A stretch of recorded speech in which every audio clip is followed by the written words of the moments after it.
Which Dolce Gusto single-serve coffee machine is best for you? We're going to help you answer that today here on Aromacup.com.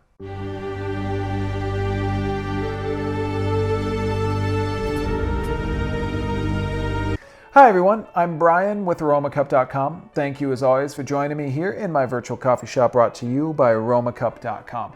Now, as I said in the intro to this video, we're going to talk today about the Dolce Gusto line of single-serve coffee makers. We've done individual videos for each of these machines as well as some comparisons and side-by-side, so you want to check those out to get in depth with each of these machines. But what I want to show you today is all of these machines side by side so that you can get an idea of their different features and what you might like or dislike when you're going to add these to one of your own at-home coffee shops. Now, let me tell you what we have here before we move forward. On my far left-hand side, I have the Dolce Gusto Piccolo, and then I have the Genio, I have the Circolo, the Creativa, and the Esperta. Each of these has some different options. There's a lot of crossover for each of them, but there are some things that make each one a little bit unique and also change the price point for the machine.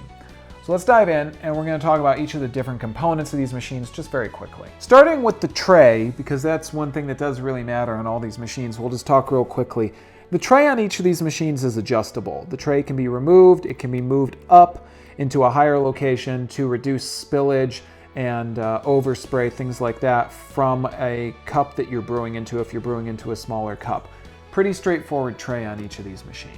Now, the water tank on each of these machines is a little bit different sizes depending on the machine. Over here on the Piccolo and the Genio, I have a 21-ounce water tank. Not too big, probably gonna have to refill that tank a number of times. On the Circolo, I've got a 44-ounce water tank, getting a little bit bigger, not gonna have to refill as much if you have company over.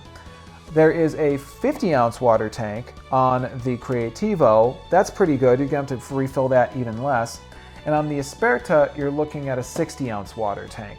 I would kind of expect a larger water tank on one of these two machines, but that was a decision made by Nescafe, of course, for the design of these machines. Probably has to do with the overall size and just how much space they're going to take up on a countertop.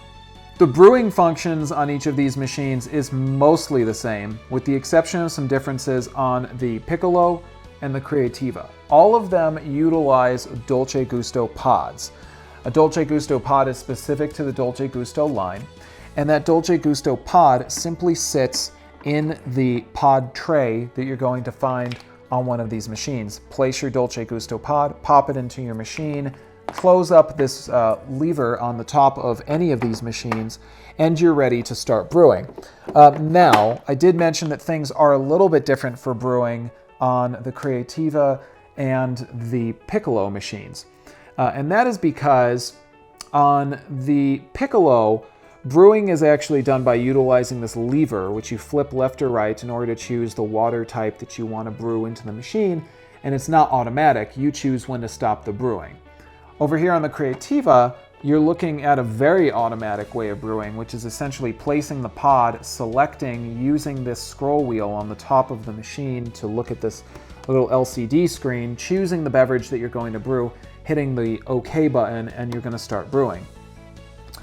And across all of these machines, except for the Piccolo, you're going to find this little scroll wheel on the top of the machine. The scroll wheel is actually going to allow you to, in the case of all of the machines but the Creativa, simply choose the size of your brew. Scroll up to make a bigger brew, scroll down to make a smaller. And I kept saying that I wanted to do more with the scroll wheel, and I got my my want answered with the Creativa, because the Creativa utilizes that scroll wheel to browse through this screen and select all of these different options for different types of beverages that I can brew and things like that. It's a little almost too much information on the Creativa, but you can check out our video for even more information about that screen. That said, the brewing on all of these machines is pretty much set, brew, walk away, come back to a cup of coffee, with the exception of the Piccolo, where you're going to need to flip that switch and wait in order to brew your coffee. So if you like an automatic brew, anything but the Piccolo is going to be the answer for you.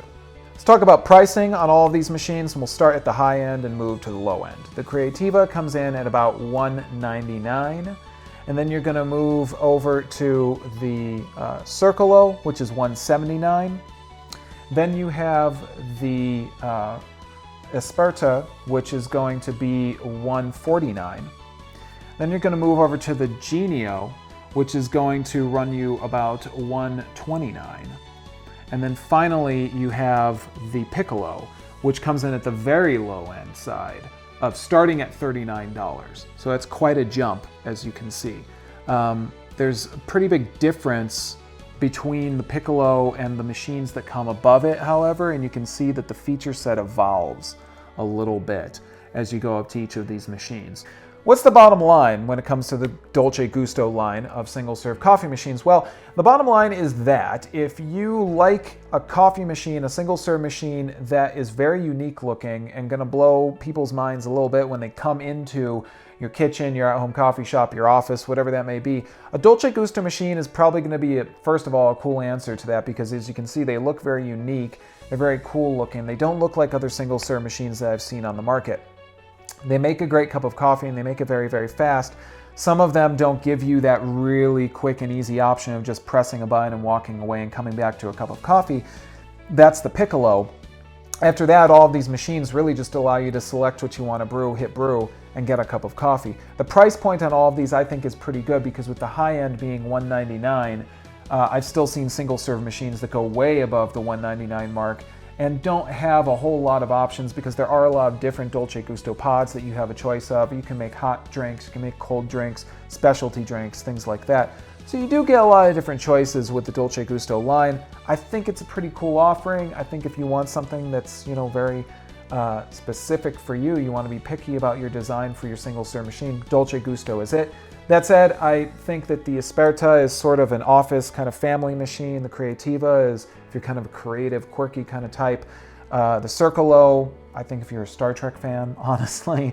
And the Genio and the Piccolo, if you just need something that's quick, easy, and price effective, those machines are going to answer the need really well.